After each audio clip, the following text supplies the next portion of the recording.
si la historia de Josefo sobre un suicidio colectivo es correcta, se crean muchas preguntas. Por ejemplo, ¿por qué los rebeldes no pelearon cuerpo a cuerpo y así morir envueltos en una llama de gloria? It would have been a very honorable way to go. But that would have left their wives and their children open to rape and slavery or even slaughter. Perhaps we have to look at this in terms of their psychology. I think people placed under this kind of stress, believing themselves chosen by God in the way that I think the Sicarii did. I think suicide is a natural reaction of such people. La historia de Masada, como nos ha sido contada, es simplemente asombrosa. ¿Pero realmente sucedió de ese modo? 2000 años más tarde hay muchos escépticos con muchas buenas razones. En primer lugar, solo tenemos una fuente, Josefo. Y ni siquiera estaba aquí en ese momento. Josefo estaba en Roma cuando se realizó el sitio de Masada.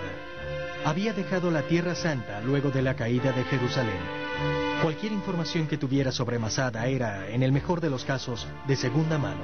He had no way to know what was going on inside the fortress, but he did have access to returning Roman soldiers. There were survivors of Masada who lived to tell the story. And he did have access, perhaps, even to official logs of the Roman conquerors. Aunque no estuvo en el sitio, Josefo acertó en muchos de los detalles. Sus descripciones físicas de los campamentos romanos, la rampa de sitio y la fortaleza han probado ser correctas. Pero si no estuvo, ¿cómo pudo saber Josefo lo que dijo Eleazar en sus discursos finales? Tal vez Josefo leyó los testimonios de los sobrevivientes, pero a juzgar por el lenguaje dramático, es casi seguro que él mismo haya escrito los discursos. Todos los historiadores antiguos se permitían libertades artísticas. The audience was expected to understand the rhetoric of all of it. They were expected to read it, and they considered that as much truth and accuracy as we would consider our front page news. And so the fact that Josephus colors his account at Masada in a particular way does not steal from the ultimate human truth that killing oneself in the face of an oppressive army is a terrible decision and one that is fraught with emotion. And that's what he captures with the language that he uses, and that's what makes it such a successful scene, and that is what still appeals to the audience today when they read it.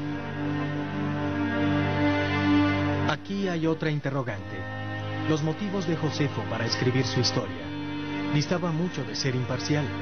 Escribió su libro La Guerra Judía mientras vivía en Roma en una villa que le facilitó el mismísimo emperador Vespasiano. The Jewish war was commissioned by the Romans and reflects a Roman interpretation of the war.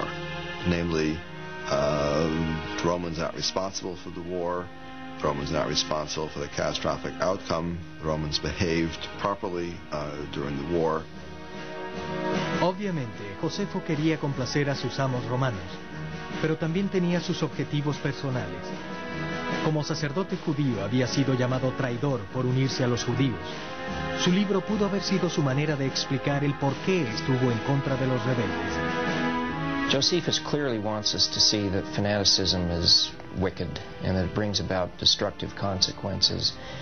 The Jews as a people he describes as being good people who wanted peace and wanted to do good things. And he blames the whole demise on wicked leaders who rose up among them, who were fanatics and who were motivated by self-interest.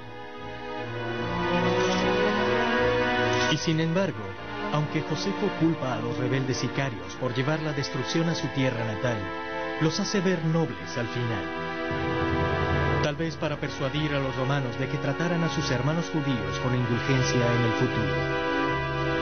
It's an unbelievable irony. Josephus is telling you all along that the rebels should not have revolted. And when he gets to their last stand, he pictures a form of heroism that to the Romans had to be the ultimate form of heroism. I think he's truly making them out to be heroes. Don't think that these are lowlifes.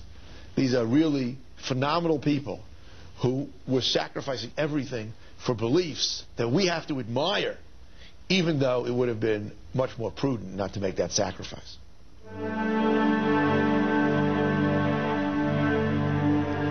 Otra de las razones por las que algunos expertos dudan de Josefo es por la manera que escribió acerca de su propia historia.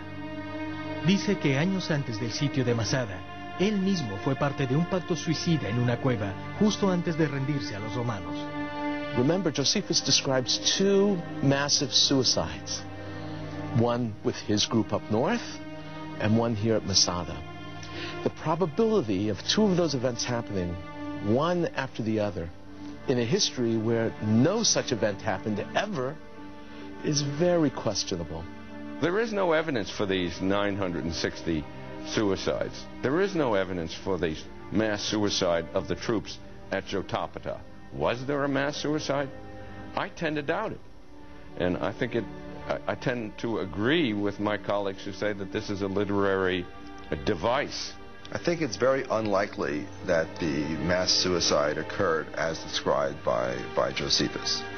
The governing motif in Josephus's description of the events of the last night on Masada is unity, that there is a single purpose, there was a single concord.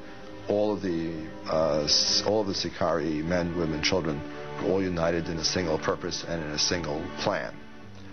I find that almost impossible to believe, given the circumstances under which they were operating on their final hours. I think they probably negotiated some kind of withdrawal, peaceful withdrawal, and I don't know what they had to do to do that.